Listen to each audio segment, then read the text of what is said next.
En annonçant son projet d'austérité budgétaire pour 2026 au début des vacances des députés, François Bayrou joue la montre.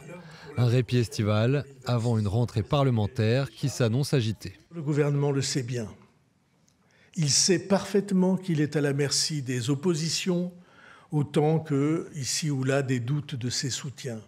Sans surprise, les principaux partis d'opposition appellent effectivement dans la foulée à censurer le gouvernement dès que le calendrier le permettra.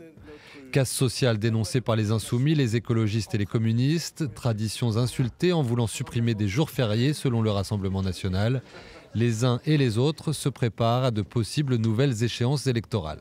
Ce budget, j'imagine mal que les oppositions le votent, ce qui voudra dire qu'il y aura 49-3 et qu'il y aura inévitablement une motion de censure. Il y aura sans doute une dissolution. Et nous, on n'a aucun problème pour aller voir les Françaises et les Français, se présenter aux électeurs et leur dire Marine Le Pen et Jordan Bardella ont un plan de redressement des finances publiques. Si une motion de défiance réunissait les voix des députés LFI et RN, elle nécessiterait le soutien du Parti socialiste pour espérer faire chuter le gouvernement. Le PS qui espère encore obtenir des concessions du Premier ministre sur le projet de budget. Une position d'interlocuteur plutôt que de censeur, déjà adoptée en février sur la question des retraites. Lundi soir, le premier secrétaire du PS évite une fois encore de se positionner clairement. D'abord, nous ferons nos propres propositions à la rentrée. Et sur les bases actuelles, je vous le dis, la seule perspective possible est la censure.